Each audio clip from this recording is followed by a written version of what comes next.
All right, well, we got a couple more matches left today at the Europe Spring Preliminary. But before we go to the next match, we have a little bit of a special thing prepared for you guys to get to know the Tavern Heroes a little bit better. So why don't you take a look?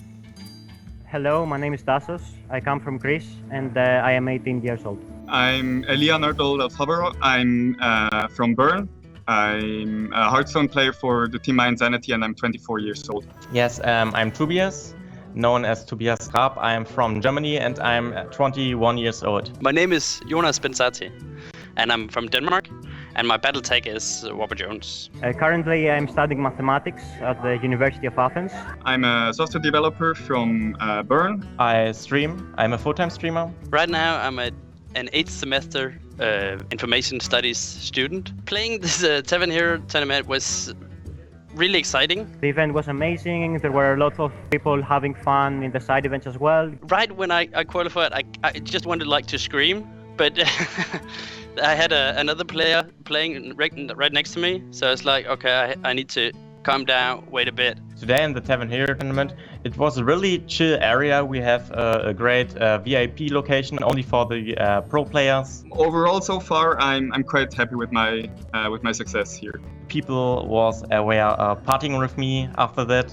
It was really great. Felt really great. I was really confident coming into the tournament that I had superior deck choices, and I was really confident I was going to make it into the preliminaries. Going into prelims tomorrow, I am really confident about my lineup. I'm confident that I can make it, but the competition obviously is very strong. I'm very excited to play against good older players, known players, famous players. I'm going to be facing the best competition in Europe. I'm really excited for the games I will have tomorrow. I will show people that I'm not only an arena player. Right now, I'm super high on winning all my matches today, so of course I'm gonna win all my matches tomorrow as well, right? But I think when I wake up tomorrow, it's gonna be a different story, and I'm gonna be a bit more nervous and a bit more excited as well, I think. But I'm really confident about my place today, and yeah, I'm looking forward to tomorrow. I'm really looking forward to it. Welcome back, everyone, and I'm Raven, joined on the desk by TJ and Sol. That was a really cool video, actually, just to see how the Tavern Heroes have actually got to where they are, and what they think of playing in a tournament this prestigious. And also seeing a lot of the Tavern Heroes actually quite accomplished players that we're all well aware of. Two Bears, for example, My Insanity player in there as well. Like pretty good to see these guys overall. Yeah, a little bit unfortunate. Two Beers has already been eliminated from the tournament, so maybe we could have aired that a little bit earlier. But it's still good to see his thoughts, trying to prove that he's not an arena player. But I think winning that tournament alone, the Tavern Hero events, is proof enough. Right, I think even before he made the big splash with the 110 thing, he had a lot of respect as a constructed player. Yeah. He came from the same sort of scene in Meltdown Berlin where Faramir and Sixo did originally. So, yeah, I totally agree. Great to see the Tavern Heroes are kind of, on average, going to be some of the lesser-known players in the prelims, maybe not have a lot of the exposure. So great tool to just get to know them a little bit better. Yeah, but we do have the next match coming up, which is actually going to be really important for these two guys. As it is a lower bracket match, and the two players we actually know very well. It's going to be Cipher versus Bunnyhoppor. Yeah, Bunnyhoppor, of course, being in the top 8 of the Winter Championship, and he's sort of a crazy guy who's juggling his PhD, right. And he pretty much is working at something 24/7. He says he doesn't sleep that much because he's either on his PhD or doing one of his many hobbies or playing lots of games on Hearthstone. So crazy guy. And Cipher is just one of the strongest players in the UK. He's definitely in that upper echelon, definitely the top 10 players in the UK that everyone can have a little argument about which ones individually are the best, but also representative of Team Fate Akama, who I believe are the most represented team in this entire tournament. I think they had 6 representatives overall that qualified for this, which just goes to show how much of an efficient practice group, organization, etc. they are, because I know that they do share a lot of information. They practice together. I think they have sort of analysts and scouts who work with them as well. That's pretty useful in a situation like this. So definitely paying off. 6 members, Cipher all the way, top 32 losers. Not too bad so far. Yeah, not a surprise to see these two names, still in the tournament at all. We got to hang out with Bunnyhoppor last time as well when he was here for the championships, and as we said earlier, very intelligent player, and I believe he was second on the points, just under RDU. Yes. I think he was second, right? Which is, it's pretty impressive. You do get a little bit of a bump in points for finishing in the top 8 at the previous season. But Bunnyhoppor got to work a lot even in the middle of the season. Yeah, I mean, he actually qualified quite highly for the winter prelims anyway, so he had like the points build up from that. He was above Naaman, who got 30 points. Yeah. But like, if anything, that makes RDU's achievement with the amount of points that he gathered just more staggering, because he went from a standing start, like 0 to 40, whatever he ended up with, like overtaking some of these guys that got that huge boost from the top 8. Yeah, and we do see the classes there with the warrior bands as well, both ways. So what do you make of these classes and the decks that these guys have picked? So yeah, both warriors are banned. Both warriors are tempo warriors, so we won't be seeing either of those. They both went with the variant version as well. They're both knocked out. Cipher is bringing Zoo, N'Zoth Pally, and Totem Shaman. Bunnyhoppor has Zoo himself. Then he has Freeze Mage, and he's gone with the Face Shaman, which we've seen the mid-range Totem Shaman be more common overall. Some people still holding out with the Face variant. We saw it in the previous series. Just fall that little bit short to the 2 Tyrians and the Forbidden Healing. But honestly, if it takes 2 Tyrians and a Forbidden Healing to stop your deck, it's probably pretty solid. And it was only just stopped it as well. It's not like it was just, the game's locked down easily. It's like, no, that was actually pretty close. Yeah. And then Loyan, after getting the Forbidden Healing off the top in the last game, said that Aggro Shaman's not a good deck. That's what he said right after in the interview. So I thought that was a little funny. So we are going to get to game 1 of this set, and I'll leave you guys alone, so enjoy, and I'll be back later. All right, so Zoo Mirror is what we have for game 1, and this is, I looked at the list, and it's very, very close to a 30-card mirror. Yeah. They are both running 1 Soulfire Leroy Jenkins in terms of burst conditions. They're both running Crazed Alchemist. The difference comes in Forbidden Rituals. Cipher, I believe, only has 1. Bunnyhoppor has 2. So very, very minor differences to these lists, but this is about as close to a 30-card mirror as you're going to see. Yeah, it's very similar to one of the decks that Chalky actually ran in his run to win DreamHack Austin. Right. When I was talking to him, he said, just put some random 1-ofs in there. Like the 1-of Soulfire, the 1-of Crazed Alchemist, and both of those sort of tech cards, so to speak, ended up being sort of MVPs for him. A little extra burst with Leroy. Crazed Alchemist being able to deal with Doomsayers and just the utility of the card in general. Yeah, I remember hearing that from Chucky, and it really surprising me, because Chucky was one of the first people that I heard really advocating for just really clean deck builds. 15 2-ofs if possible, plus whatever legendaries you need. Particularly in aggro decks, making these strong Chucky statements, like if you have 1-ofs in your decks, it's because you haven't decided which of those cards are better yet, and you're just being lazy. So him playing 1-ofs was very surprising to me, but the deck did a lot of work, and a lot of people have picked it up, these 2 players included. All right, well, the Zoo Mirror is all about wrestling for the board, and a lot of times the first player that gets a dominant control over the board will run away with the game, because they can be the ones who decide who can make favorable trades. Now that Implosion is gone, there's not too many swings that happen. Yeah, I think that's one of the reasons why, as time's gone on, when we've had more time to play around with standards, Soulfire is starting to come back into the deck, because not only is it a burst condition, but also if you do lose the board, if you do not have any off-the-board removal in your deck, you're just kind of sat there hopeless, hoping that maybe Knife Juggler can get you back into the game. So like Soulfire is a thing that can allow you to at least fight for board states, because if there's no off-the-board removal in your hand, it kind of becomes as simple as like which of the 2 Zoo players has the most minions on the board, in which case they're a long way ahead. Yeah, like in Shaman, it can answer a Totem Golem as sort of an emergency, something like that. So, speak of the devil, there is the Soulfire. Soulfire itself. Soulfire itself. It does have multiple options here to trade with the board. Crazed Alchemist can get some potential trades done, so can Direwolf Alpha, but we may see that Soulfire used here just to try and get some tempo on the board. If an Imgang boss was to come down the following turn, or a Darkshire Councilman from Bunnyhoppor, then he'd suddenly find himself a long way behind. And yeah, it looks like he is going to use the Crazed Alchemist combination to just pick up the most efficient trade he possibly can on the board. That's basically what this mirror comes down to as well when it comes to those board trades, is a puzzle. It's one giant puzzle. You're okay with leaving all of your minions at 1 health if it means you have more minions to trade with going into the next turn. So a great solving of the puzzle there by Cipher. Yep, but now Imgang Boss is just going to come down yet again and present another puzzle. He has Direwolf Alpha, which isn't a perfect answer, so again that Soulfire starts to look appealing, but picking up his own Imgang Boss isn't the worst thing in the world here either now. Again, as you said, the amount of health of your minions really doesn't make a great deal of difference. It's just how many minions can I keep on the board? How many flexible options can I present myself, especially when you have cards like Direwolf Alpha sat in your hand backing this up. Yeah, at what point do you just sort of have to stop playing these minions and just go for the Forbidden Ritual and try and go really wide. I feel like Bunnyhoppor is in a pretty good spot to do just that. He's going to be able to take one of these minions off the board and build up a decent size, and he also has Direwolf Alpha and Defender of Argus, which are the cards you want to have in your hand when playing Forbidden Ritual. Yeah, I like that call a lot. The 4 1/1s on the board represent a lot of value into those 2 2/1s that we see. If you made that play, would you also just trade Imgang bosses right now just to reduce the chance of the Imgang boss really getting a ton of value out of the 4 health against the 1/1s? I think he's got to think ahead there, because it depends on what his plan is going into the next turn. If he plans on buffing his Defender of Argus up, or buffing his Imgang boss up with the Defender of Argus, he's just going to go for that now. I mean, I suppose you're still guaranteeing value on Defender of Argus. Sure. Which, even with a board full of 1/1s, I suppose you can't guarantee, because there could be some crazy shenanigans with Knife Jugglers that could pick off your tentacles.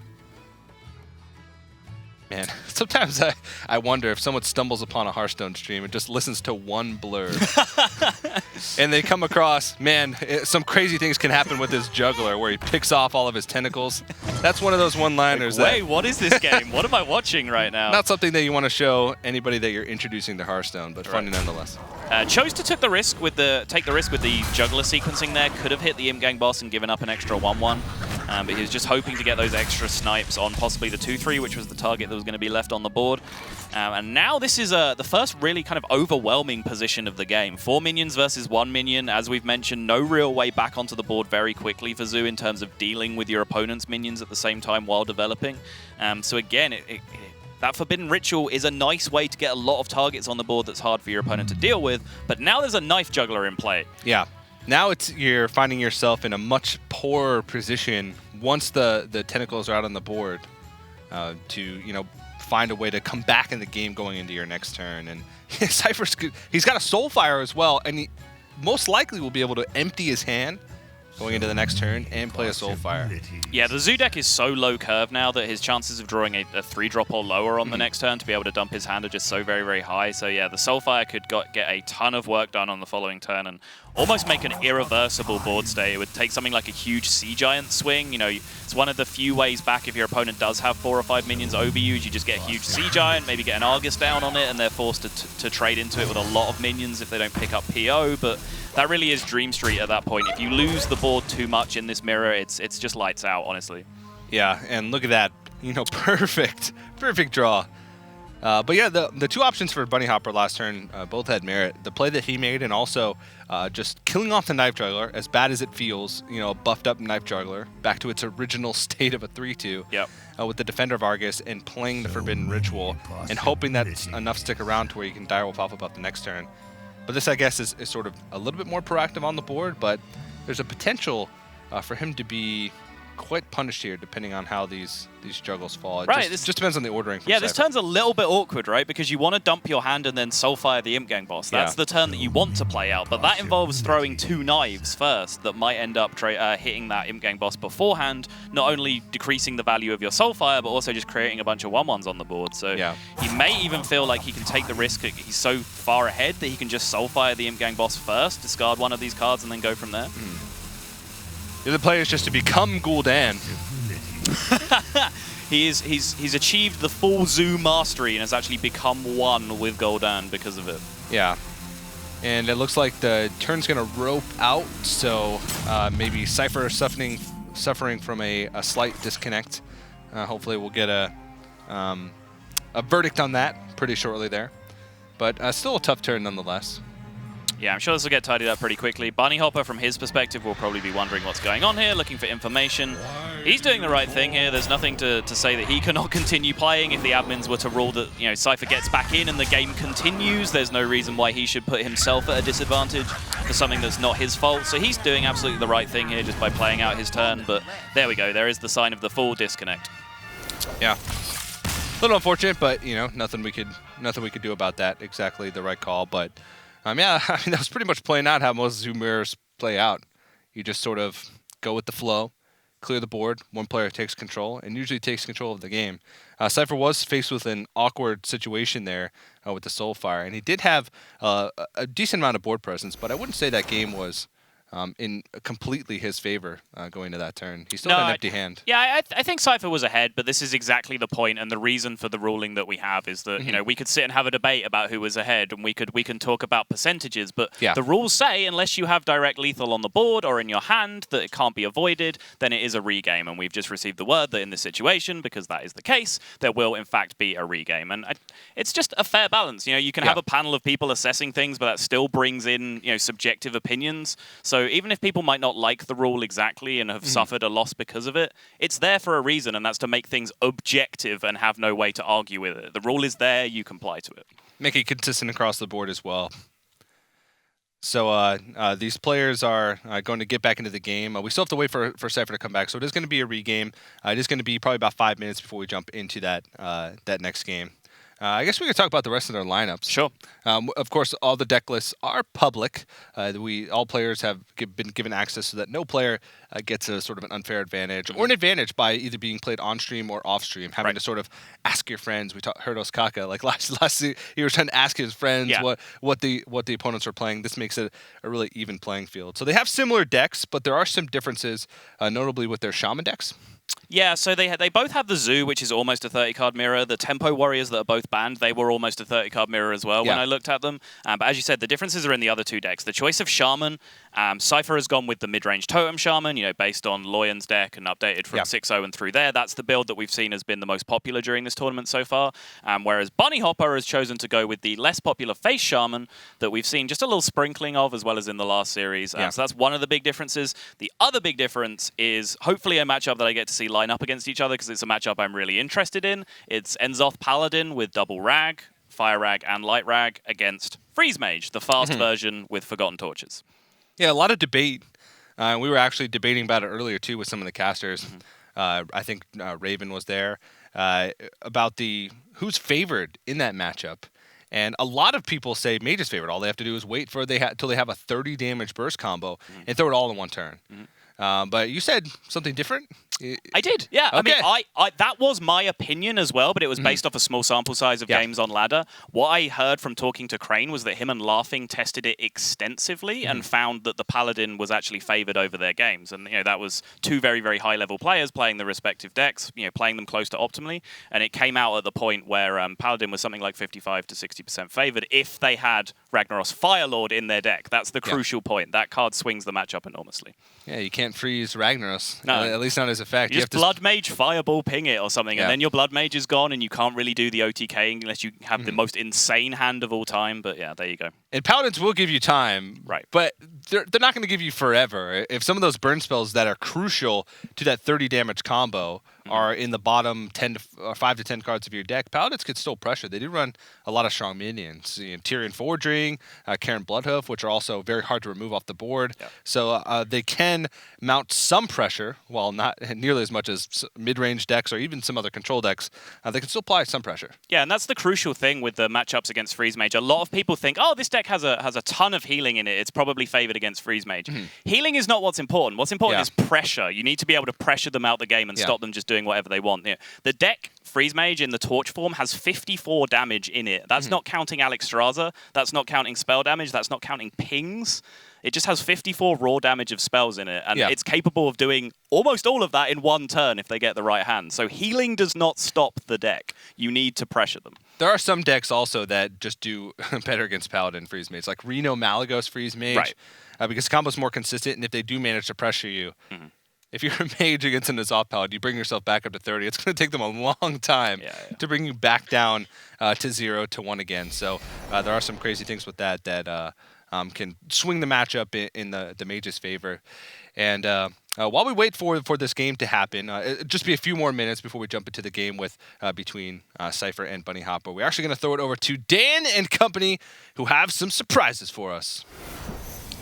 Surprise! We have some questions to ask the other casters. Well, Gabler, it's always a pleasure to have you, as well as you, Raven. Thank you. Well, Rob, I want to ask you a question, just to kind of get some time. Let's go ahead and just break down what we've seen so far. We asked each other about our favorite moments. In your opinion, what do you think the deck that's had the most success so far and has been the most prominent thing to be watched out for by all the players in the tournament? I'd say Warrior. It's not a super sexy pick, but I think Warrior's has been all over the place for the most part. Specifically, Tempo Warrior and Control Warrior, what we've been seeing, and I think overall that is the deck that's been brought most. It just barely edges out Shaman by like 2%, but yeah, very consistent thus far, with the exception of George C's Leroy Jenkins Tempo Warrior. Well, it seems like Tempo Warrior's had middling results, even though it's been very prominent. But I mean, I do agree with what you're saying. It seems like it's very good when it does win. Do you agree with that, Raven? Do you think Warrior's been the deck of the tournament so far? Yeah, I agree. I think if I was going to pick one, it would be N'Zoth Paladin, actually. But Warrior is just, it's so common. Everyone's brought it for a reason, right? And I think although you said, it's been performing okay, I think we've seen a lot of it, so it's very easy to say it's not been performing like crazy good, but we've seen so many people play it and it actually perform overall. I think it's a good deck. Yeah, Paladin's my pick as well. I'm going to toss one to Kibler, looking dashing as always. What deck has been the unexpected success? Has anything taken you off guard at all? We did see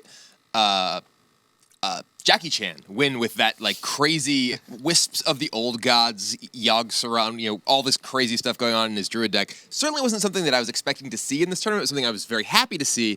He didn't win the match, but that deck was definitely very cool. He was a winner in our hearts. Absolutely. And when you see a person try to make Yogg Surround happen with Token Druid playing Wisps of the Old Gods, a card that when Tice revealed it, he was like, no one will ever play this in a competitive match. Not only did he win with it, he won against Osaka too, let alone one of the most respected players out there in the scene. So definitely there. What about you, Raven? Is there any deck that surprised you that you weren't expecting at all? Yeah, I mean, it's difficult to say there's any deck more than Jackie Chan's Yogg decks that were surprising, but I think just overall, just the amount of Warrior was actually a little bit surprising. I know specifically that a lot of people have been playing mid-range Warrior and a lot of Control Warrior, but just see the sheer amount, like I didn't expect it to be brought more than Shaman, to be honest. That was a genuine surprise. Speaking of Shaman, and I'm just going to interject here because I value my own opinion as well, just putting it out What there. do you think, Frodo? Well, I think, first of all, Scott and Crane are going to the top 8, but we'll talk more about that later. The thing that I was surprised most was this OTK Leroy Windfury Shaman deck. Yeah, they came out as that's true. dodgy. Even though everyone kind of saw it went 0-3 against Tice in the second round, he had to win with that deck in order to move to the second round in the first place. So it ended up, at worst, right now, based off our knowledge, 1-1, which, I mean, it's still, 1-3,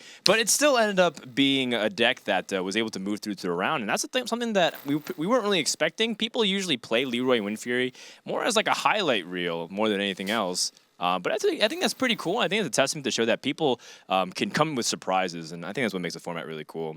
Rob, I want to toss the question to you, but I've been told that the game is ready. So I wanted to answer a question. Never mind. It's okay. We're also supposed to strike a name off the list. There we go. Modern Leper has been eliminated, meaning Raven is 1 point off the board. I'm still on there, though. He's still on there. Powder is definitely doing pretty reasonably well. But for us here at the sideboard, we're going to head it back over to TJ and Sato to walk you through the rest of the match. Thank you very much, Dan. And also, there was actually a mistake earlier. Yeah, damn right there was. Why don't you tell them what it was, TJ? You could see Stage Dachi is actually still in the tournament. I actually tried to erase the X in his name, but was very unsuccessful. So if you actually saw the board, there was a poor attempt at erasing the X that was through Standard Dachi's name. So somehow, I don't know, I looked at the bracket wrong, or somebody told me that Stan was eliminated, maybe just to spite you, Sottle, since he's your That's prediction. entirely possible. But yeah, he's still in the tournament, so still going strong. But yeah, predictions are going well. But we're going to jump back into the series between Cipher and Bunnyhoppor. Of course, it is going to be the regame. Same classes, Warlock versus Warlock, and we're jumping in. There we go back into the Warlock mirror, and both players had a pretty nice looking start last time. Both players with a slightly less spectacular looking start this time, especially Bunnyhoppor. Cipher does have kind of the vanilla curve that you'd like to have going first. He doesn't really have an explosive coin curve right now, so he'll be looking to fix that up. But yeah, Bunnyhoppor is just kind of looking like he's in a bit of a mess right now, so he'll be looking for something stronger than this in his opening for sure. Generally in the matchup, you're kind of looking for your high health minions and your death rattles early. You want the Villager and the Voidwalker. Flame Imp is kind of too easily traded out by your opponent, but Cipher is going to go ahead and keep it just to guarantee that consistency of the early minions. And now he has a pretty explosive coin hand. Yeah, Flame Imp, though, does contest the Voidwalker from your opponent very well. Yes. So a lot of times you can't really afford to throw it away. because if you throw it away and don't get any back any one-drops and your opponent plays a Voidwalker, you're going to be kicking yourself. Sure. This is one of the key things with Zoo that a lot of people underappreciate. A lot of people at kind of the mid-level of playing Zoo just say, hey, I just need to mulligan for a curve. I'm just going to look at the amount of mana that my minions cost and just keep a thing that makes sense. But picking the specific one-drops that you want to mulligan for in each matchup is really important. Yeah. And knowing when, for example, you need to keep a Abusive Sergeant. I don't know why that name was, or 1-2 throw it away, things like that. So what better to match a Flame Imp with than 2 Flame Imps of your own? Yes, indeed. So there is one trade with the Flame Imps presented on the board. His only real play here, well, he has a decision between Knife Juggler and 2 1/1s, essentially. So he can trade and just go wider than his opponent straight away, try and leverage Knife Juggler or Abusive Sergeant on the following turn, which the more I think about it, makes more sense. The obvious play was just to give up the miserable trade of the Knife Juggler into the Flame Imp, but this allows him to leverage his hand a lot better over the following turn. Yeah, especially with a buff card like Abusive Sergeant, being able to decide what you want to trade into. There's not really anything that punishes this either, because with the juggle, you could be able to trade in, even if your opponent plays a Voidwalker. And if they played a Voidwalker, they'd be playing off curve. So there's a lot of thought process that goes into that turn, and holding on to that Knife Juggler, I think, is crucial. Yeah, and you have the potential to punish both options from Cipher here as well. If Cipher goes face, you have the immediate punish with the Abusive Sergeant to trade up. If he trades into one of the 1/1s and plays a different minion, then the Abusive Sergeant trades into the new minion that he plays, and your Knife Juggler has the option to take out the Flame Imp. But guess what has prevented that? Good old Crazed Alchemist. Yeah, it's a card that a lot of people forgot about. It used to actually be run as a pretty staple card in Priest, of all things, way back in the day. But was eventually cycled out when a lot more powerful 2 and 3 drops came into effect, especially with Naxxramas and GVG. So We'll see. Like to see it come back. Interestingly, Cipher chose to take a 2-2 instead of a 1-3 there. He could have traded an out afterwards. Yeah. I guess since he doesn't have like an Abusive Sergeant in his hand, he only has the Direwolf, the low 1 power would start to lose its effectiveness later on, but the higher health definitely would have felt good in that situation as well. Yeah, and maybe the exact card that he just played right now, Direwolf Alpha, could have punished him in a later situation. So now Bunnyhoppor, difficult curve here. Defender of Argus on 1 target to trade into like the Direwolf Alpha is an option, but it just doesn't feel like a great one. The Knife Juggler's kind of he's just naked right now. He is. He's fully exposed right now, just exposing his natural 2-2 self to the world. Yeah. But there we go. He gets that 3 attack back that we know and love, but that is not the knife that he wanted to see, hitting the target that he's kind of obligated to take out anyway. Yeah, he's able to develop the Defender of Argus behind it, so he does have an extra body on the board, but you always feel like you're at the whim of your opponent when you just have to play Defender of Argus on 1 target, and you know that they could just turn around and play it on 2 targets right back to you. So there's a decision to be made here, I guess, between the Dark Iron Dwarf and the Defender of Argus. I guess Dark Iron Dwarf is almost always better in this situation, but I was just interested by the way he chose to trade. It's just kind of naturally in my head, it felt better to trade the other way and send the 1-1 using the full Dark Iron Dwarf buff into the 2-3, but it's exactly the same result either way. It doesn't make a difference. And Bunnyhoppor is sort of finding himself in a similar position as the first game, where he's sort of playing from behind. He's given up initiative to Cipher. He didn't have quite as strong of an early game, and now Cipher's going to be able to just make the trades that he wants on the board, which is definitely important for this match.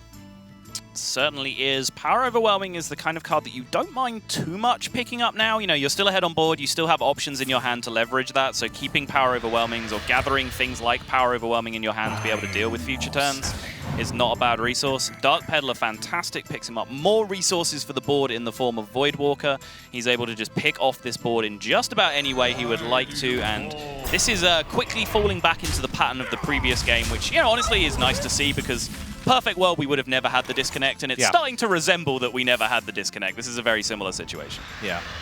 Bunnyhoppor picks up a Forbidden Ritual, which could be good, but you're playing it onto a board with 3 minions and none of them have 1 health. So you would get 4 tentacles, and your opponent would just be able to trade into all of them. Yeah. And there really isn't too much of a rush when you're playing in the Zoo versus Zoo mirror, because you know that your opponent's not going to throw out AoE. You know your opponent's not going to Hellfire or Shadow Flame you. You can build your board as wide as you want. You can leave your minions as low as you want. As long as you're eliminating the board from your opponent each turn, eventually you will whittle them down, especially since they're tapping just about every turn. They're damaging themselves. So I like just building up a stronger minion here instead of playing on curve and throwing out the Forbidden Ritual. Yeah, I completely agree. He has to tap to try and find some way back into this game, because what he has in his hand wasn't going to do it. And after the tap, in-game boss was really the only play that made any sense. Unfortunately for him, the immediate punish with the Defender of Argus is right there, and this board is just spiraling beyond all control for him right now. No point in really giving up, I suppose. You might as well just play out the rest of the match, and I guess there's no really point in gaining information because they already have sort of the full information. Yep. But maybe gaining information on sort of your opponent's playstyle, anything can help in matches like this, important matches like this. So there is 10, 13, 17 damage on the board right now. That is 21 if my original count was correct. I believe it is. 7, 10, 12, 13, 17, 21 damage. Yep, so Cipher is going to put Bunnyhoppor out of his misery here.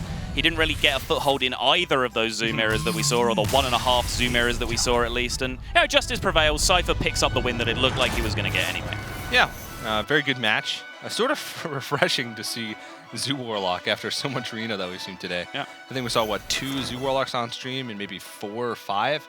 Yeah, and it's Reno kind Warlocks? of an anomaly because there is more Zoo in the tournament than there is Reno Lock. We just had the Reno Lock on stream, maybe just a sign of people who took the risk with Reno Lock, if you want to put it that way. You know, the silent minority have actually been more successful, got further in the tournament, and therefore we've seen more games from them on stream. Zoo feels like a more well-rounded deck right now.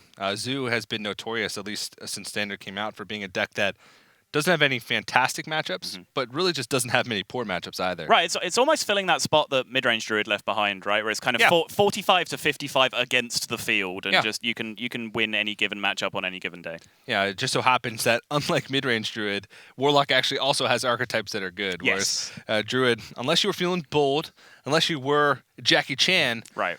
You couldn't find any other way to use it. So Cipher still has the Paladin and the Shaman deck remaining. Bunnyhoppor still got all 3 of his. Now keep in mind, this is an elimination match. This is a lower bracket match. So the loser of this match is eliminated from the Europe Spring Preliminary. So a lot on the line, even more, I'd say, than some of the other matches that have taken place today. Yep. So depending on how Bunnyhoppor feels about the Freeze Mage Paladin matchup, Freeze Mage looks like a thing with a lot of potential to get work done here. This is the slower mid-range Totem Shaman from Cipher, so not the aggressive 7/7s plus Doomhammer plus Rockbite, or smashing you in the face with everything style that can kind of punish Freeze Mage for trying to set up. So if he feels okay in the Paladin matchup with Freeze Mage, as a lot of players do, then he might just lead out Freeze Mage here and try and pick up his win. But he feels like he's got a fair few decent options lined up for him here. Face Shaman can punish N'Zoth Paladin by just going too fast for them. The Zoo is relatively effective here as well. So. Yeah. And I've been talking to a lot of players who have sort of been preparing for preliminary. A few of them from North America, a few of them from Europe. And they've been saying that the deck that they've been preparing the most was N'Zoth Paladin, because it has the most matchups where there's sort of specific moments where crucial decisions need to be made. There's some other decks that don't play themselves, but fundamentals of Hearthstone can carry you through the matchup. Sure. Like Zoo Warlock, for instance. If you have the good fundamentals and you know the mulligan strategy, it can usually carry you a lot of victories. So N'Zoth Paladin, I can imagine Cipher is going to feel confident in that deck if he has sort of that same mindset where this is the deck that he needs to practice the most, because he feels like it's going to be the strongest, and he feels like his decisions, especially in crucial moments, are going to matter moving forward. So I'd imagine he'd feel pretty comfortable going into the N'Zoth Paladin versus Freeze Mage matchup. Yeah, but the Cipher will feel happy, really, that he's just picked up the win in the mirror match early, because that's such a huge deal. If you queue in a mirror match early and you pick up the win, especially in Conquest format, it's just such a ridiculous advantage overall. Yeah. That he's going to feel in such a comfortable position here, and he is going to go out with the mid-range Shaman. Mid-range Shaman, a deck that fights better against Zoo than Face Shaman used to, because they have more of the reactive tools, more Lightning Storms and AoEs that are just really just a blowout for Zoo these days. If you run into AoE at the wrong time with Zoo, it can just be game over. They do have a higher curve in general, and they can't fall back on when they fall behind, just throwing things at face to try and go for a Hail Mary victory. So maybe sort of more consistent board tools in the early game, but they also have the potential to draw inconsistent hands that are full of expensive creatures. This Cipher's hand is not too terrible. He has Totem Golem, which is sort of the key, but the rest of his cards aren't that great. Yeah, I mean, Hex is a tool that can kind of be used as and when in the matchup against Zoo. A lot of their minions, once you get past the opening 1-drops, are kind of similar power. Darkshire Councilman, Imp Gang Boss, Dark Iron Dwarf. These are all things that you'll be reasonably okay with hexing, so that may come out relatively early. Interesting that Cipher still has that Master of Evolution in his deck. This is kind of in this weird floating 4-mana card spot in the deck. We saw Crane and JJ, for example, using Draenei Totem Carver. Do you have any opinions on that 4-drop card? Defender of Argus, Master of Evolution, Totem Carver, any of these things? I really like the Totem Carver. Okay. A lot of times in the mid-range Shaman, you find yourself in situations where you have at least one totem on the board, whether it be a Totem Golem or just, a regular Hero Power Totem. So I like to see more of that. But an interesting choice here by Bunnyhoppor to coin out the Dark Peddler on turn 2, making sure that he keeps in mind, the matchup that he's in. Yep. I'm against a Shaman. I can't just play Possessed Villager because I have no way, unless I get a great card from Dark Peddler, to deal with the Totem Golem on turn 2. Yeah, Really this smart. is just fantastic recognition. Puts himself in the position where he is able to deal with the Totem Golem on curve here. But Cipher will know that as well. If he sees Coin Dark Peddler, he's gonna be going, all right, he's doing that to set up to kill my Totem Golem. Yeah. But you have to do it anyway. You can't just not play it. You put yourself in a worse position there anyway. Yep.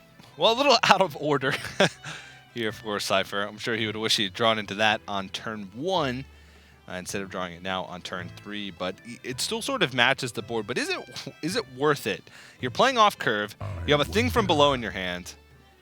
Totems are just so valuable in most matchups. Yeah, there's honestly a lot of merit in just pressing Totem right here, getting that thing from below down to 4 mana, which means you can just play it next turn. So it just fills out your curve from here.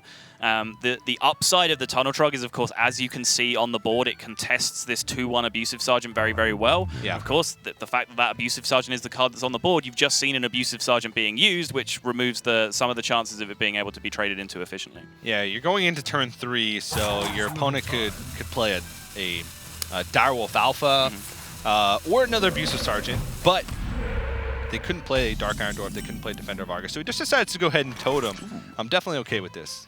Yeah, I agree with this overall. It just allows him to play a 5/5 on the following turn if that's the play that the situation dictates. So this makes a lot of sense to me, but there is Mr. Darkshire Councilman that can come out here and start to become the imposing threat that we very, very quickly learned that it was after I think pretty much everyone just went, what? 3 mana 1/5? Yeah. No! People were so caught up on the attack value of it and didn't really look at the health much. 5 health on a 3-mana minion is pretty insane. It's almost as insane as the Silithid Swarmer. Ooh. Yes, my favorite card from the entire set. The very first day I built an aggro rogue with Silithid Swarmer. I sense you're being facetious. No, I'm not actually. Oh, wow. Okay. Well, now I'm offended. No, I really like the card, but it still has a lot of work before it's refined. Yeah. Don't worry. I'll bring it out one day, but it's not ready. It's not TJ, ready. I'm going to be honest with you, that deck sounds terrible. Yeah. At the moment it is, but I have high hopes. Okay. But yeah, Darkshire Councilman onto the board. And yeah, I mean, it's kind of reaction. We've seen some 2/5s here and there. Druid of the Flame, nobody ever really cared about as a 2/5 that you could play on turn 3. So I can understand why the card got undervalued, but it's one of those cards that you needed to see. Much like Dr. Boom, you just didn't really know what it was going to do until the first time it happened to you, and then you just immediately went home and cried. Yeah. Someone plays a turn 3 Darkshire Councilman and then plays turn 4 Forbidden Ritual. Yeah. All of a sudden you're dealing with a Yeti and a board full of 1/1s, and you're saying, I think I may have underestimated this card. I'm going to go ahead and queue up some Zoo. Right. So, Argent Squire comes down onto the board here alongside the Hex, which does take care of the Councilman. So he wasn't able to play the 5/5 on this turn, was forced to respect the Councilman that we've just spent so much time describing the relative perks of. He's 1 minion short now is Bunnyhoppor from the Gormok the Impaler, but Bran Bronzebeard is a decent minion to drop onto the board here. Possessed Villager starts to get him into a position where Gormok is very, very likely to be live next turn. Yeah, especially since he does have, 2 really strong battle cry minions in his hand with Gormok and Dark Iron Dwarf. Yep. Makes sense. And this is sort of where Hex is working against Cipher. A great removal. We've still got to get through that taunt, and the Bran Bronzebeard is sort of protected at the moment. Yeah, and just none of the cards in his hand really too able to have an effect on this board. He's going to need to pick up a Lightning Storm sometime very soon in the near future, but even then, there's essentially 2 Death Rattle minions on the board. You know, Dragon Egg isn't actually a Death Rattle effect, but it functions in the same way. It leaves behind a minion when it takes damage, so the board is about as resilient to AoE as Zoo gets at the moment. Yeah. And now, pick your poison, because either of these 4 mana cards are fairly glorious right now. Oh, yes. Yeah. And I want to go back to that last turn a little bit here. Sure. Cypher actually decided to play the Thing from Below over the Master of Evolution in that 4 mana. Thing from Below is going to get cheaper, but I don't think he really wants to evolve these Argent Squires because they actually match up well against the current board state. Yep. If he gets a 2-drop that's even that just doesn't have Divine Shield. Right, just a 2/2 or a 3/2. It just dies to the 2/1. Exactly. Like, yeah. So it's also just more power in general. Yeah, of course, Thing from Below can become cheaper as the game goes on. It's still making that immediate power is usually the more beneficial thing going up against the Zoo Warlock. Yep, that makes a lot of sense, but Bunnyhoppor chose to go with the Gormok here over the Dark Iron Dwarf. The Dark Iron Dwarf would have involved, of course, using one of his existing attacks on the board, which then reduces his ability to deal with the Argent Squires as well, so the Gormok makes sense. And still, no answer in hand for this Bran, which means he's going to be able to get, it looks like, the value out of both of these cards in his hand. It's rare that Bran stays on the board that long, but just no way to deal with it. You know, 2 of the cards that were in Cypher's opening hand are still in the hand on turn 6. Right. And now he's going to evolve it, now that he's gotten rid of the Divine Shield. We'll see what it's going to be. Hey! Ooh. That's not bad. Yeah. We'll take it. Anytime you can get a minion on the board that Zoo can't choose to trade into on their terms, that's probably a win for you if you get to dictate the trades instead. Yeah, basically the upgraded Worgen Infiltrator. Yep. But how do we feel about sending a 1/1 into a 4/5 this turn? It feels pretty good. It does. Feels pretty good. Yeah. I'd do it. Seems entirely legitimate. He also has the Knife Juggler here to try and potentially snipe out that 3/4. He can trade Gormok into the, the 3/1. Trade Gormok into the 3/4 first. Knife Juggler, Dark Iron Dwarf, and potentially the dream could be real and we could snipe out the 3/1 as well.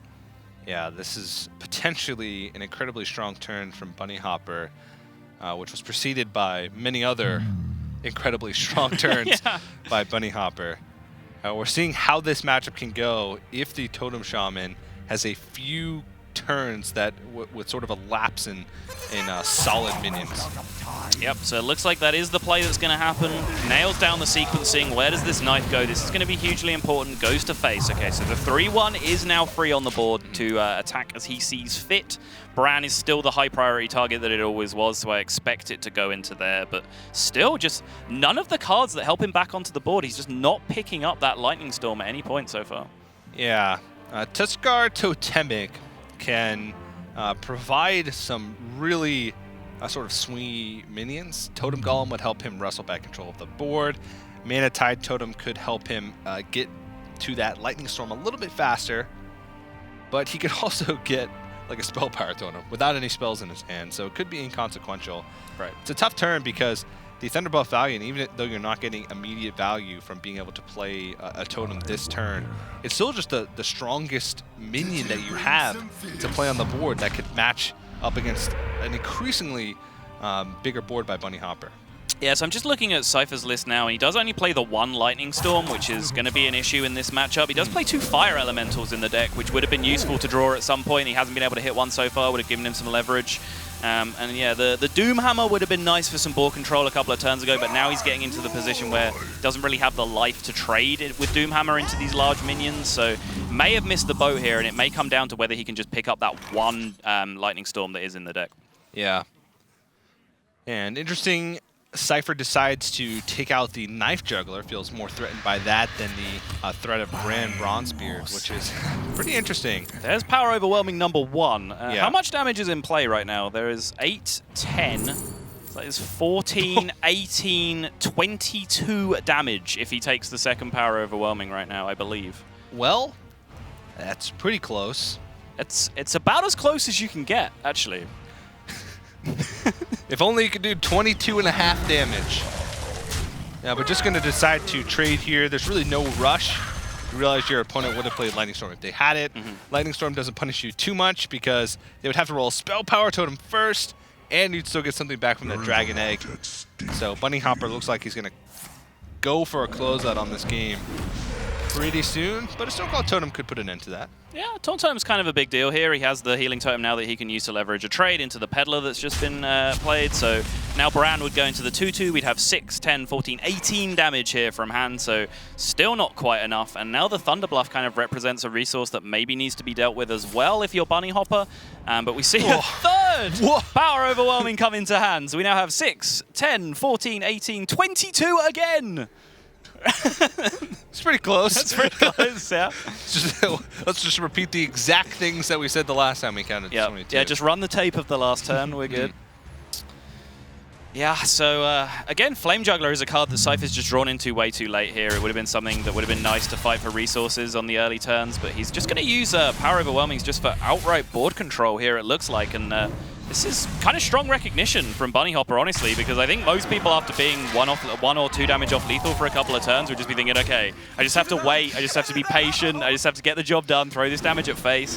But, you know, Bunnyhoppor recognizes that there's one Lightning Storm in his opponent's deck. He knows that. So if he just keeps dominating the board, taking away the outs from his opponent, he'll get this damage through eventually. Yeah.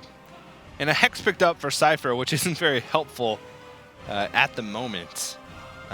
Yeah, it can help fight back for the board. He could use it on the Dark Iron Dwarf or the Imp Gang boss, but it's still looking grim. Still looking grim.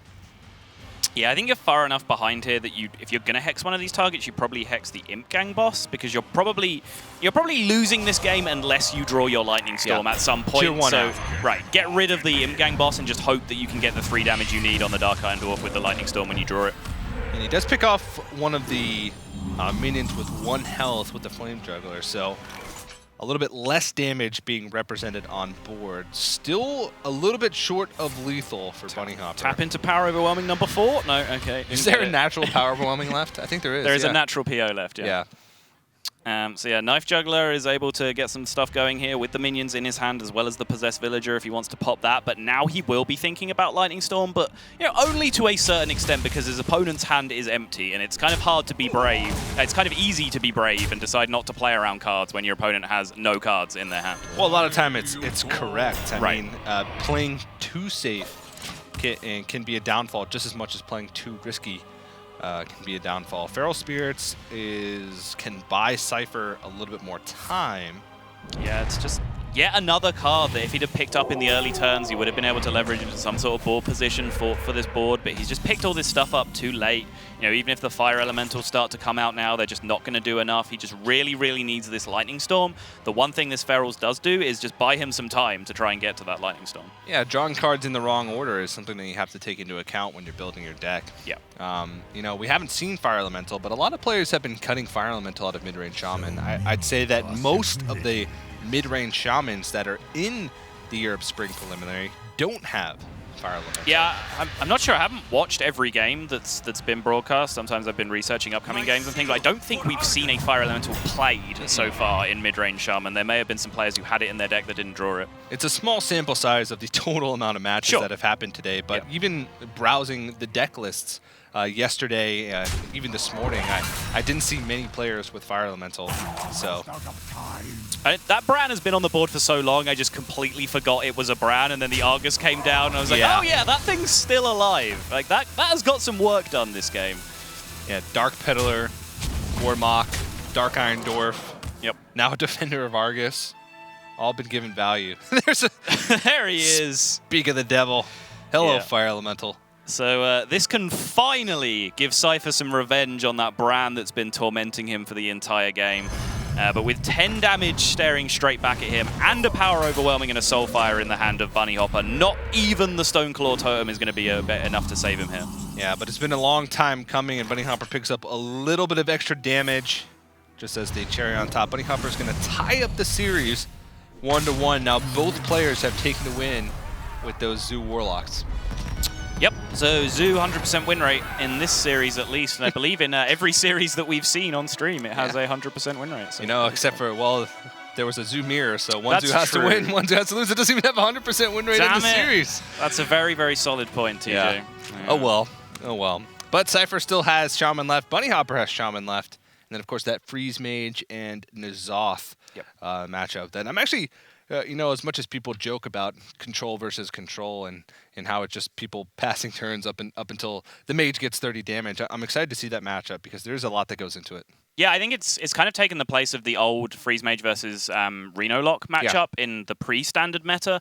That matchup has got a lot easier for Freeze Mage now, specifically against Reno Lock, because they just don't have Heal Bot anymore. So you can basically just choose to trade one of your burn spells for Reno, and then you can just Alex them, and then the game's over. There's not a dance anymore. Right, exactly. And that's a really great word. The dance is now just there in this matchup with Paladin. This is where it's more back and forth. It's where Emperor can come down, and you have to decide whether it's maybe a bluff, and they don't have the 30 damage OTK in their hand, because if it is a bluff and you start healing too early, then suddenly you're out of healing for after they Alex you, and it's such an intricate matchup overall. Yeah, I can just imagine the players vigorously doing a salsa dance with each other until one player faints, and that's sort of the equivalent of the N'Zoth Paladin versus Freeze Mage nowadays. But we'll have to see what these guys pick for their next decks. We could be in for a Shaman Mirror. We'll definitely have to see. Shaman Mirror it is. So you mentioned that both these players have quite a few differences in their Shaman decks, most notably Bunnyhoppor going with the more aggressive version. You can see there with the Lava Shock sort of indicates that. Yeah, Bunnyhoppor is playing a lot of Unlock in his deck. He's playing 2 Eternal Sentinels and 1 Lava Shock, I believe, is the list from when I saw it from memory. So there's a lot of Unlock that he has in his deck, and he has the Overload to back it up. Double Ancestral Knowledge, I believe, as well. So this time, though, this is the hand that Cipher would have been dreaming about drawing against Zoo last time, but he gets it in the Shaman Mirror, which is honestly a very similar mulligan process. You want pretty much the same card, so he'll be happy to have it here at least. Yeah, and this matchup is a lot about the early game, who can take control of the board, and a lot of times that is the mid-range Shaman. Thing from Below is also a fantastic card in this matchup because a 5 health taunt that can be played for very little mana at some stages of the game is very difficult. If you have to throw a Lava Burst burn spell, not only is that 2 overload, but that's also just extra 5 damage that could have gone at face. Doomhammer doesn't get through it very well because of the 5 health margin. Yeah, that's the big thing. Like, Doomhammer just kind of runs into a brick wall if there's a 5/5 in the way, because normally Shaman is so far ahead in the race at that point that if there is like a big 4 health taunt, they can afford to just smash it twice, maybe take 8 to 10 damage in the process. But if they just can't bust through it cleanly without sending Rockbiter damage into it, then that's a big win for you. Oh man, Doomhammer's been in opening hands so many times today. It feels like every Shaman match, double Doomhammer appears at some point. Yeah, we saw Crane using the double Doomhammer actually just to get that last 2 damage that he needed by overwriting the first Doomhammer with the second. I think Tice we saw draw double Doomhammer as well at some point. So yeah, it's definitely popping up, but it really is a card that you kind of have to suffer, and sometimes you're going to draw 2 because you have to draw 1 if you're playing the aggressive Shaman a lot of the time. So you're forced to put 2 in your deck so that you can draw 1. Unfortunately, sometimes that means you draw them both. Yeah, it's an interesting concept. A lot of people look at it and say, why would I ever need 2 Doomhammers? Right. It feels like I'll never use all of those charges. It's not about using both of the Doomhammers. It's about making sure that you have enough of them in your deck to consistently draw it in matchups that you need. And it goes back to the point we were talking about with Chucky and having 2 ofs in your deck instead of 1 ofs. There's generally a way to build a deck that says these are the cards that I'm going to need the most often, so I'm going to include double copies in my deck so I have the highest chance of drawing them when I need them. Yeah, the cards that you put 1 ofs are the cards that have very general use, like Crazed Alchemist. I also like to throw Tinkmaster Overspark in that sort of group because it's one of those cards that's just always good. That's fine. I was fighting your corner, TJ, when I was casting with Throwdown earlier. I was making sure I got that Tinkmeister shout out in there. It's a good card.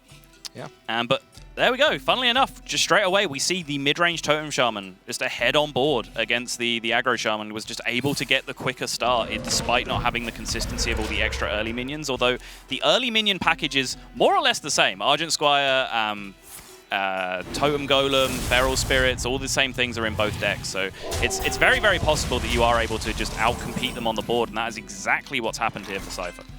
Yeah, not even a 4-mana 7/7 could stand up to a board this powerful. And Bunnyhoppor doesn't really have too many choices. You sort of never want to be the second player to play Feral Spirits. Yeah. Because it gives your opponent the initiative. Right. They could use Flame Tongue Totem to get a crazy trade on your Feral Spirits, and they also just get the initiative. They're the ones who decide how the trade's going to be. Yeah, even worst case scenario, or best case scenario, they just send 2 of their 2/3s into one of your 2/3s. That's just an advantageous trade for them, just straight off the bat, like even without them needing additional answers. So it looks like Bunnyhoppor is going to just respect this situation and use the Lightning Bolt. And this does give him, at least a semblance of board dominance. There is a 3-1 to 2-3 trade on the board, but, the other 2 2/3s are left competing with each other. But the problem is Cipher is the guy with tempo right now. He's the guy developing extra threats onto this relatively equal board.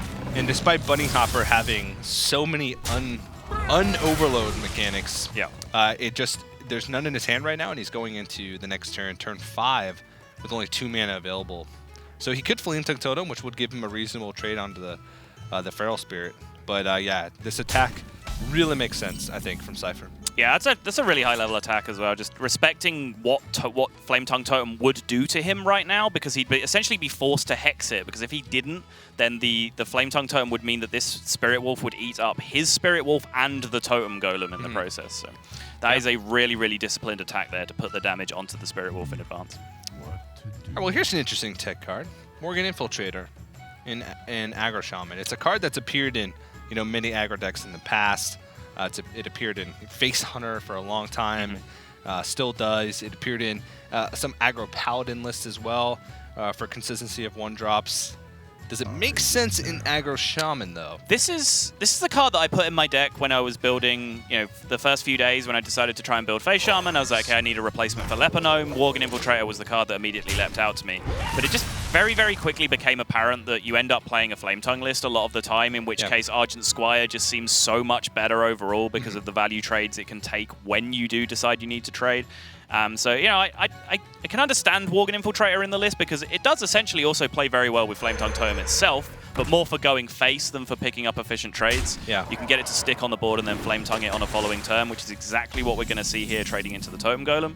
So it makes some sense, but I went away from it to Argent Squire eventually. Feels like the 1-drops that are popular right now in some of the more popular decks, even Priest, Northshire Cleric, Argent Squire, and Shaman, it just doesn't match up well against.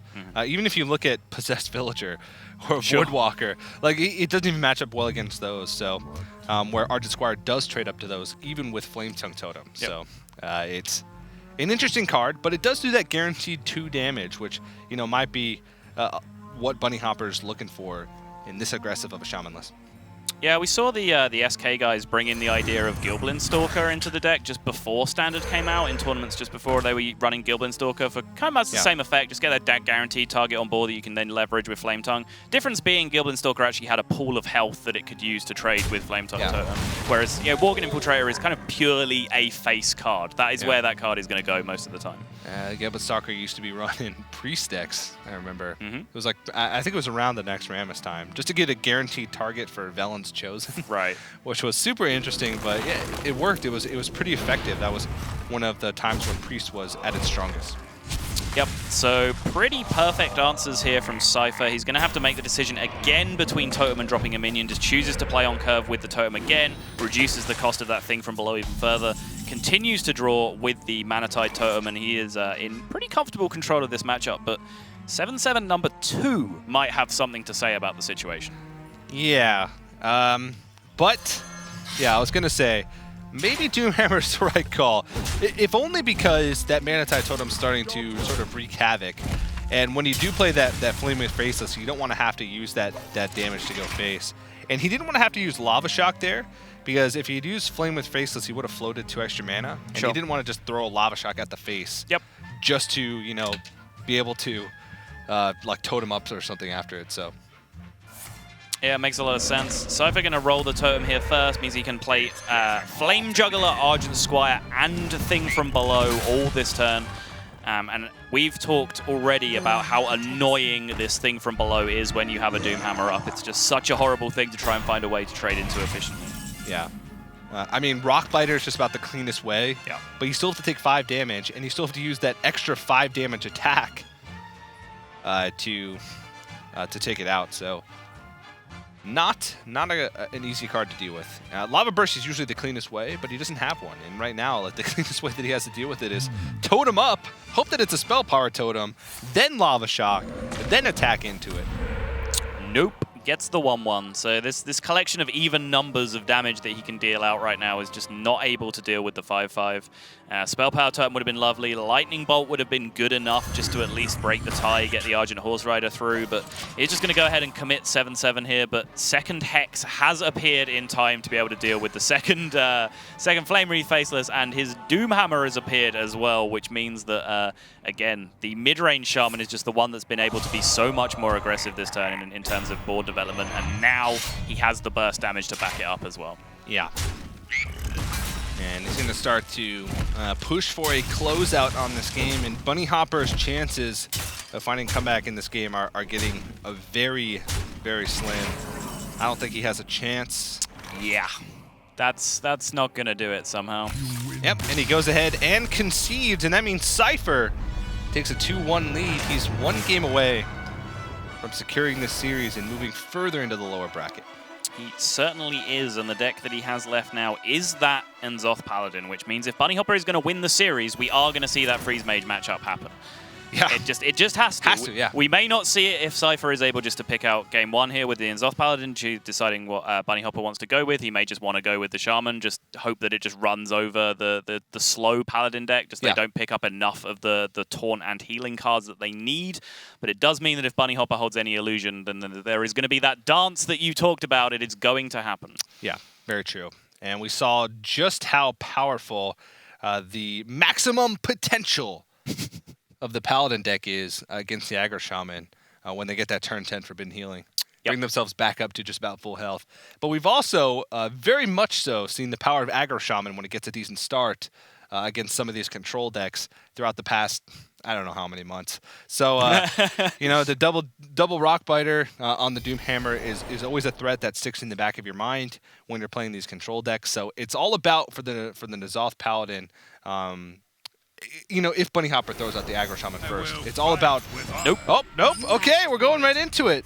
Forget what I said. I mean, I'm happy. I want to see this matchup. I'm a huge fan of it. The last one that I got to cast with Kibler that Crane was involved with ended a little bit prematurely because the Paladin just didn't draw any healing. It just died to Alexstrasza. So hopefully this one goes the full distance and we get to see the full salsa dance that you were describing.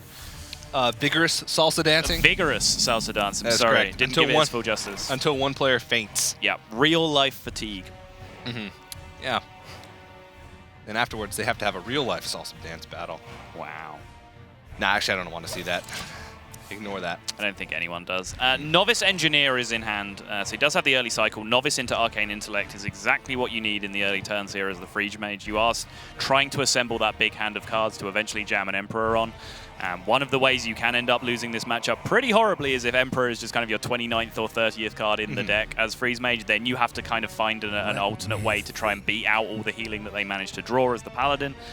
So there are a lot of different routes through, but the important thing right now is that Bunnyhoppor has a decent amount of cycle in his early hand. Yeah. An interesting second turn choice here for Cipher. Unless he just doesn't know what mage deck Bunnyhoppor's running. I was going to say, I can't imagine he'd play a Doomsayer on turn 2. Did he forget? Okay, so Coin Acolyte is a thing that could happen. Okay. That is a thing that could happen. Novice Engineer or a Loot Hoarder are also things that could happen. Those are also things that could happen, as is Coin Arcane Intellect. If your hand was Coin, Acolyte of Pain, and Arcane Intellect, and that was your curve, then you just play those two cards in the opposite order. You just do the Arcane Intellect now, and then you play the Acolyte next turn. So that's a sick read from Cipher, I mean, if that's what he was going for. Right. I mean, well, it isn't, because that isn't the hand, so it's not a particularly sick read at all. But yeah, I agree with you. This is a bizarre play, but Cipher, I'm sure, has played this matchup a bunch. I've seen him play this deck in tournament. I'm pretty sure I've seen him play this matchup in tournament, so I know that he has experience with it. So he obviously has something in mind. Acolyte of Pain is legitimately the only thing that occurs to me right now. Yeah. And I don't think this is really much of a choice for Bunnyhoppor either. Okay, so okay, there it is. He wants him to play it so that he can cycle his Solemn Vigil this turn. Wow. This was the master plan all along, and we are both confirmed morons, TJ, because we did not spot it. That is correct. That is actually, we both owe Cipher a formal apology for actually what was a very intelligent play. Wow, that was super smart. Yeah. He actually gave us the hint too. He's like, Thank you. He's like, Sottle and TJ probably don't know why I made that incredibly intelligent play. So I'm going to go ahead and emote and then play Solemn Vigil just to give him a little hint. But yeah, wow. That was actually really smart. And, you know, that I've played a decent amount of this matchup, and I have never seen that play made. And yeah, I have not either, and I just kind of tunnel visioned on, you know, Doomsayer is kind of generally a thing that you use to interrupt turns from your opponent. I just wasn't really thinking about what it did for him himself, but yeah. Full acknowledgement to the genius of the play from Cipher there definitely makes a ton of sense. It's a little risky if your opponent just doesn't play a minion. Right, but I mean, how useful is Doomsayer in the matchup anyway, right? Not useful at all. Yeah, it's worth taking the risk with, right? Like, just if it pays off, it pays off. If it doesn't, okay, I've got a useless card out of my hand. Yeah. Wow. Incredibly smart play. Still blown away. But Bunnyhoppor, I'm sure he sort of recognized that and made the decision to, you know, give up those cards anyway. He realizes that playing on curve for him and keeping up with his own cycle is just as important, if not more important, than Cipher cycling, because it's not really on Cipher to sort of find anything in this matchup, at least in the first 8 turns. It's sort of on Bunnyhoppor to piece together 30 damage. Right. And the key card, I mean, the cycle hasn't mattered in particular because he would have drawn that Ragnaros naturally, but the cycle has allowed him to get that Ragnaros in his hand. And I've already discussed at length during this tournament that Ragnaros is the huge card in this matchup. It's the one card you need.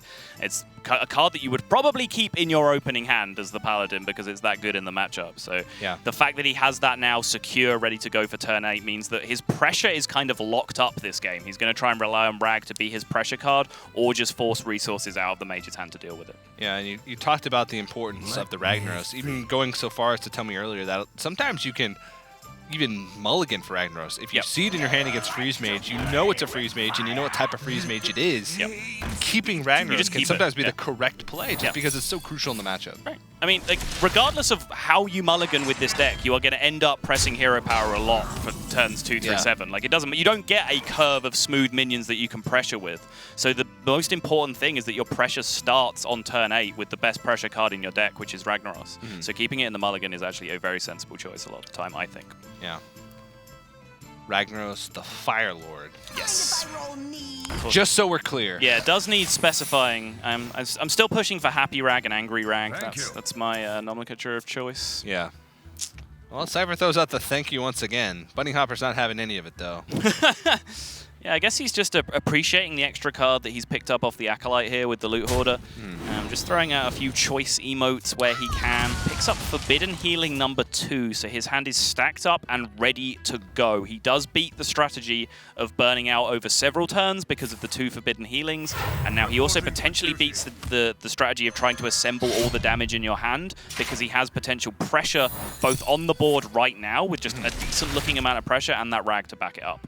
Yeah, and like we said earlier, Bunnyhopper's not really concerned with how many cards he's allowing Cipher to draw. He's more just concerned with trying to find the answers himself. And Cipher, you know, he's building up a little bit of a board, but it is going to be shut down here. A lot of the cards in the Zoth Paladin are effectively dead in this matchup, or at least for a large majority of this matchup. Aldor Peacekeeper a lot of times played as a 3/3. Humility a lot of times just safe for Alexstrasza. Or Quality Consecrate, so. That is a fantastic draw right there. Picks up Justicar. Had nothing to do this turn, so he wanted something imposing, something proactive to play on the board. Justicar is exactly that, and on top of that, he picks up the Happy Rag as well, so he now has all the tools that he needs. Yeah, he now has the full spectrum of emotion for Ragnaros. Forgotten Torch is a pretty juicy looking answer to a 6/3. Has a couple of cards that he can cycle alongside that with the Novice Engineer and the Loot Hoarder as well. Yeah, ever since Mad Scientist has been cycled out of the format, Freeze Mages have just been sort of putting in more cycle. Effectively, Mad Scientist was cycle. It was pulling cards out of your deck and sort of letting you play them for free. Yep. But at the end of the day, it was technically cycle. So just replacing those with either Novice Engineers or Loot Hoarders, whatever you didn't run before, is usually what we're seeing nowadays. All right, so the only thing he's missing here, I mean, there's two things that are kind of a downside to just playing the Ragnaros right now. One is you don't have an answer to Doomsayer, a particularly great answer to Doomsayer. So if Doomsayer was to come down with Frost Nova and try and answer your Ragnaros, if you wanted to be forced to answer it, you don't have the Kodo that you'd love to have, so you'd need to rely on Rag to take care of the Doomsayer for you. If that could actually happen. And then there's just these two annoying little targets on the board right now that you kind of don't want to waste time with the Rag dealing with right now. But still, do you see any other option available to him right now that's particularly appealing? I mean, he can... Yeah, I think he needs to wait at least to get the board clear. Consecration plus the hero power. He did play Justicar too hard. He can start fitting in the hero power. He wants to make sure that he doesn't fill up his board. But getting that chip damage in, those 1/1s aren't that threatening, but they can get a good amount of damage in over the course of the game. And since they're not that threatening, it might encourage the mage to be more greedy with their removal, even if the Paladin deck doesn't run too many threats that are going to directly answer you on the board. Yeah, he's going to commit his Pyromancer here as well, just to max out on the pressure that he does have on the board. He's seen one Blizzard. Even if Blizzard were to come down, this is not a particularly fantastic-looking one. One of the things you do have to look out for in this matchup, particularly just most matchups you have to do this against Freeze Mage, is not overfilling your board so that you have the option to be able to commit more cards if they do just repeatedly freeze you. But that is a real consideration once you play Justicar Trueheart, because your board fills up so very, very quickly. So Alexstrasza drawn from Bunnyhoppor. It's not as impactful in this matchup as it is in other matchups. Some prominent Freeze Mage players have even been cutting Alexstrasza from Freeze Mage. Bold call. They realize in a lot of matchups, players just heal right back up, or it's just ineffective. You can just deal 30 damage anyway. You have so much cycle. You're packing so much burn in the deck. I think Laughing was experimenting with it a little bit. I'm not sure if he came to the conclusion that it was better, but he'll try anything. He certainly will. It's interesting here. The Bunnyhoppor has found a little line here that's kind of delayed the Ragnaros for a few turns, which is working out very much in his favor. Made that annoying board state with the two small cycle minions that wasn't appealing for Rag on the previous turn. Now this Doomsayer needs answering, which, sure, it's not a thing that you really feel like slamming Rag into. And that means that next turn he'll be able to just slam Alexstrasza, and again that's another turn that we don't see Ragnaros. So he's able to go down a line here that's really delaying the ability for Cipher to put any pressure on him now. Yeah, even though Alexstrasza doesn't mean too much because it's Forbidden Healing, it forces them to use a turn to use Forbidden Healing. So it buys you time, is the least.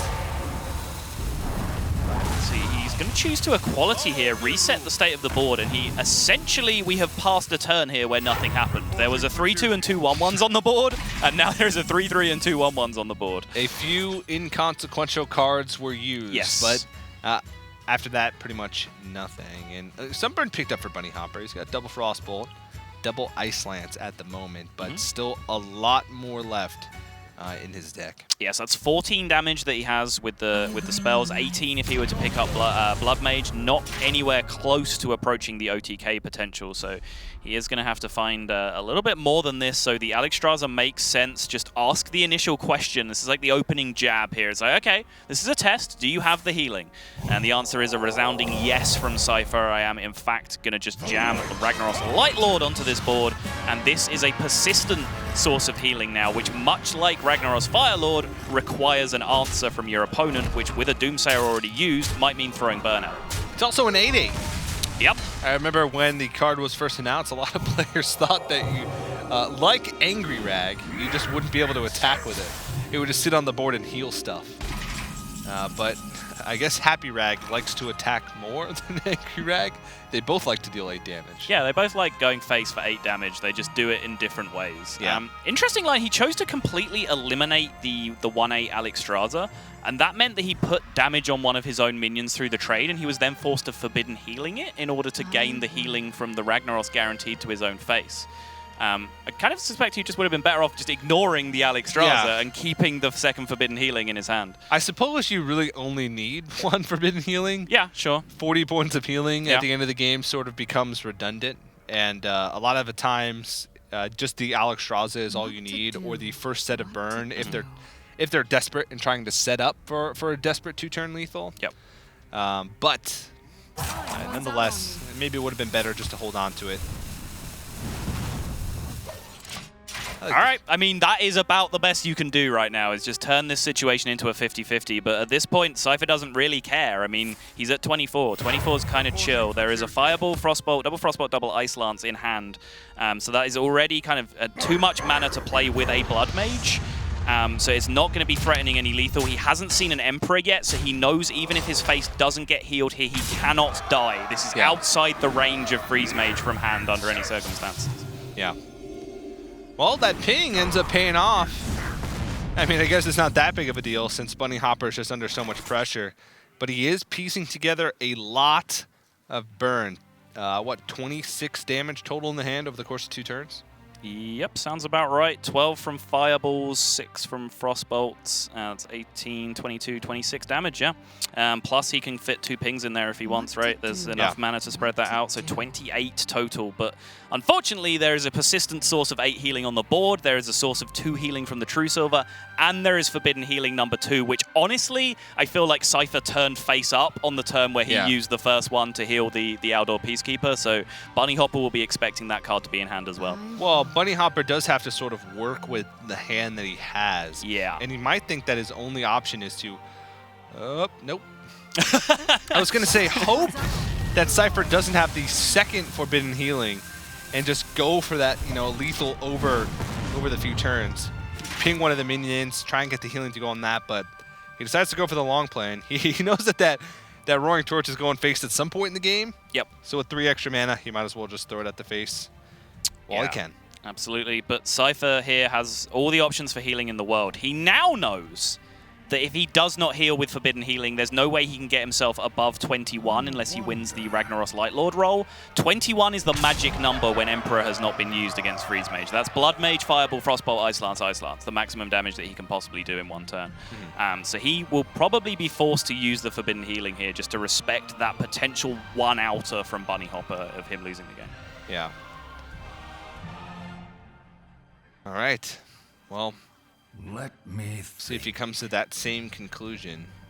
He has to know, especially with the Roaring Torch going in his face in the last turn. Yeah. The ping pass turn also was a good indication that Bunnyhoppor was holding on to a lot of burn and not much removal. Healing it is. So the 1/1s come down. He may as well. There's no reason not to. He only needs to heal for 12 max, so he might as well get that value out of the 1/1s. Ragnaros heals Ragnaros. Ragnabros looking out for each other. Rag goes face, pops the Ice Block. Ice Block number 2 is in hand right now for Bunnyhoppor, so he can find himself another turn. Arcane Intellect, maybe some magic can happen. Here, don't be angry. Nah, still angry. Yes, it's catching on. It's catching on with me. I mean, I don't know if that's the greatest of accomplishments. You are the most important person here, TJ. You are the purveyor of fine memes. And wow, that Emperor draw would be a big deal if it was the natural draw. But since he doesn't have the mana here to develop it alongside Ice Block, I think he's just going to find himself running out of turns here. Yeah, he has to either throw burn at this Rag. Nah, at this point it's too late. Like even just throwing burn at the both Ragnaros, both Ragnarai. Ragnabros. Both Ragnarosies. Ragnabros. The Ragnabros. Yeah. Throwing burn at the Ragnabros means he just doesn't have that burn to end the game. He won't have nearly enough damage to close out the game. So it's just a tough situation. You can see Bunnyhoppor fidgeting a little more. Not a happy look on his face. He might be thinking like he's on the verge of elimination. Yeah, he may well do. So this will leave him with just 15 additional damage left in his hand on the following turn. I don't think the second Roaring Torch is in his deck yet. I don't think Forgotten Torch has been cast twice. So I'm still struggling to see the out here. He will get his block popped 100% guaranteed by Ragnaros Firelord. Ragnaros Lightlord still has the potential to do 8 points of healing, so it's looking like a disgusting, unwinnable situation for him here. But we'll see what the next draw is. Maybe there's some miracle card that can dig him out of this, but it seems unlikely. Yeah, and this is sort of just going along with exactly the points that you were making earlier. The fist bump from Cipher. That's my boy. All right. There's the concede from Bunnyhoppor. There we go. Paladin taking down one of my favorite matchups in the game. Cipher representing the UK continuing in this tournament. Oh, wow. Welcome back, Raven. Thank you. Congratulations to Cipher there. That was a pretty crazy game. Crazy set overall, I think. Really interesting seeing the mid-range Shaman versus the aggro and how that one played out. Yep. Yeah. But also, good job, Subtle, pushing your happy rag, angry rag. I saw you around shaking the your track. head at me. Don't think I didn't see that. Yeah, I knew you saw it. It was intended. All right. Yeah. But yeah, really crazy set there, and Cipher is going to move on. Whereas that was a lower bracket match, right? So Bunnyhoppor is out, unfortunately. Sad to see him get knocked out, but also quite happy for Cipher. UK player as well. Course, so yeah. we're both definitely going to be happy about that one. I feel like I'm caught in the middle of something a little bit weird here with Cipher after Cipher won that. But yeah, Bunnyhoppor, another one of the players that made it to the Winter Championship for Europe, eliminated. Of course, we saw Neiman eliminated in one of the earlier rounds. I think Nixay's still in it. I think Diggin's still in it. So those guys are still carrying the torch for the guys that made it last season. But unfortunately, Bunnyhoppor, that's the end of his road. Yeah, what do you think was the real pushing point there for Cipher? Obviously, we saw the last match where having both rags against Freeze Mage, as you know, is pretty impactful. Do you think there was anything else that really came into it across lineups overall? The Zoo Mirror was such a big deal. I made the point when it happened. Winning a mirror match game 1 in Conquest is so huge. You just get such a percentage advantage in terms of being favored in the series.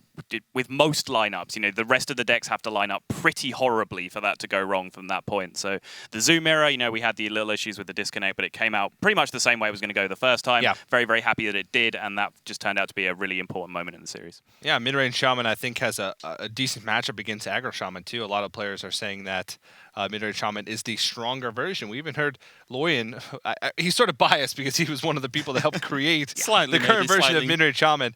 But there's been a lot of players that I've talked to that have said mid-range Shaman is sort of the way to go moving into this event. So Cipher taking a well-deserved win. It seemed like preparation was another thing that went into his lineup and that helped him move on into the next round of the lower bracket. And it was a really good point about the Shaman matchup where it's the mid-range has the very similar opening than the aggro, so you can go toe-to-toe with that deck very easily, and then you just push out with the taunts and the potential lightning storms as well to then really push ahead. So you have the defensive points as well as the aggressive points. Yep. But yeah, we spoke earlier about Cipher, one of the members of Fate to Karma. So we had 6 players overall, starting this tournament. And again, just the practice group, the 6 of them qualified. So you expect a lot of things out. It's a lot of good things out of staggering these guys. achievement, by the way, for 6 people from one organization to be in this field. Like, that is phenomenal, and I can't say enough impressive things about Fate to Karma. It's just an incredible record that so many of them managed to pick up that many points. Still quite a few left in the tournament as well. So maybe we'll be seeing multiple members of Fate to Karma make it in that top 8. Who knows? We'll have to see tomorrow. Yeah, and also Bunnyhoppor as well. I have no doubt he's going to be back for next season. He got really far in winter. He's done still a pretty good job this time in spring, so I have no doubt he'll be there for summer as well. So that's going to be a definite climb for him, but he's definitely got enough points to make it that far. Yeah. And I'm looking forward to see who else can make it. I think we have just the interview getting sorted out now, so we'll be going over to that soon. But what are the other matches do you think you guys have really been excited about today? What are your favorite games of the day so far? I mean, I'm an unashamed Crane fanboy, so I'm always happy to see Crane doing well. I deliberately didn't pick him in this tournament because I've picked him pretty much every time I've cast any tournament he's in. I'm like, yeah, Crane's going to win this easy, and then I look like an idiot. This time I chose not to pick him, and I look like an idiot anyway because he's doing really well and my picks aren't. So I'm just really happy for Crane. I love watching him play. He's a big inspiration to me as a player, so I'm happy to see him just blowing out that 3-0 game. That was awesome for me.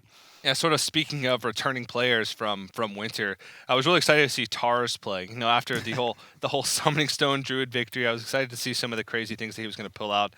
Mad Bomber, it was a tech card that he threw out, so I was a little bit disappointed to see him lose, but I definitely thought that he showed a little bit of the Tars flair. I was just ready for him to break out the trombone.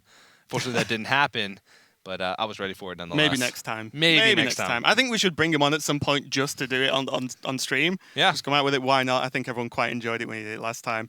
What sort of decks are you a bit disappointed we didn't see on stream? Or, what decks do you think we were looking out for? Because I know myself, Pirate Warrior, I kind of wish we got to cast because I really like that deck and it's just I do too, another Warrior deck, right? I think One of the big talking points for me in terms of decks, I think you guys kind of hit on it while we were having the technical issues, is Tempo Warrior is the deck that we've seen the most.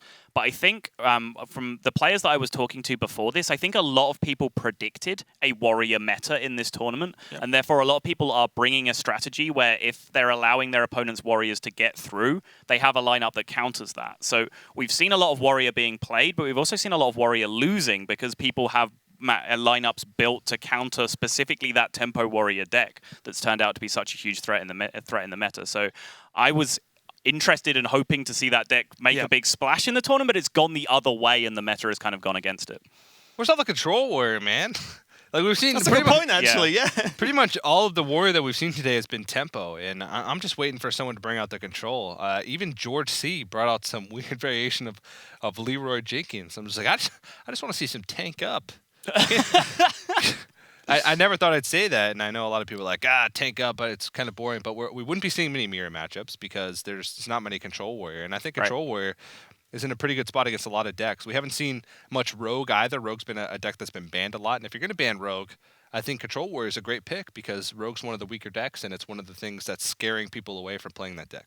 Yeah, and it's really interesting, I think, as well to see how the players approach their lineups and the preparation for the tournament in terms of building a lineup to just go against what they deem that the highest pick percentages in terms of Warrior. Just everyone expected Shaman, I imagine. Yep. That versus actually just building a lineup that they think is full of the best decks. What do you think is actually better overall, or what would you guys do instead? I think the ban strategy opens up more of that potential targeting strategy. I think that's more consistent when you have a ban available to you. I think in the old format, it wasn't quite that way. You would generally did just bring the 3 highest percentage decks a lot of the time, but the ban allows you to target things a lot more specifically because you're taking an option of 4 decks and refining it down to the 3 that you want to play against. So I think the forcing one deck out of a tournament strategy in Conquest is definitely valid, and it's what most people lean towards in most metagames. Yeah, really good way to just strategize and plan for the win there. But it does look like we have some updates from Frodan, so we'll just go over and see what he has to say. Thank you very much, Raven and crew. That's right. I'm joined by the sideboard here just to get some intimate time and talk to my good buddy here because we have some more eliminations. Let me actually put down this card for a sec. So to update you guys on the bracket, you guys did see that Bunnyhoppor was eliminated as another top 8 candidate. But the good news is that he's definitely leading in points with a bunch of other people. I think he's number 2 right now, so we might be able to see him in the following season as well as the last call later this year. However, a couple players were also eliminated as well. RDU from Team G2. He is gone. And another player that was also struck was Powder. Raven, your pick. Sorry, that means Raven's eliminated as well.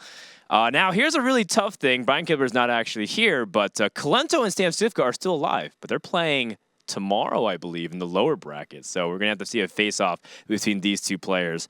Of course, Oskaka and Crane were 2 players that they were paying attention to in the winner's bracket. Oskaka ended up dropping, but he'll be playing tomorrow in the lower bracket.